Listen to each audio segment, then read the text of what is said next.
Okay, so here's a random Watts-Torgatz graph that we picked. See if I can make it move. Oh, wait, I'm trying to, that's not the 3D plot of it, this is. So first of all, what can you say about this network compared to the random one we just saw? And it looks a bit more spread out, like there aren't as many people in the middle. I don't know if that's just how the graph's displayed or not. But it looks less cluttered, so maybe there's less connections. Yeah, so here's the histogram of the connections. Definitely a tighter distribution. Yeah. It's much more centered around 10. All right, so what do you think's going to happen here? So I think it'll be somewhat like the random one, but maybe not as fast or as high.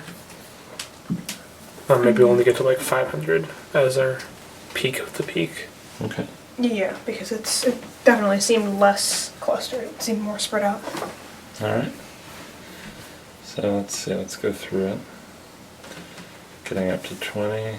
And then there's the drop off. It does seem like a steep peak, but it doesn't seem quite as tall. It did reach around 600 again at the peak point. Yeah, right at the end it is around 600. So that's this is again showing that if you hit this network and everybody's on average hitting one person per step, it flies through the network. 10 steps, you've got more than half of the people infected.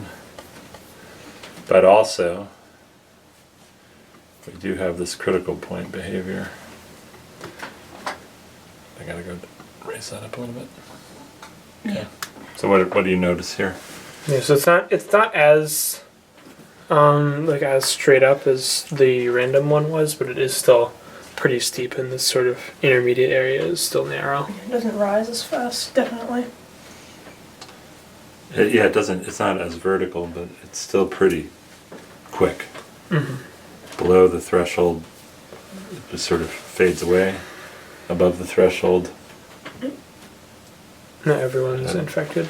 everyone's infected. Okay, so one last one now.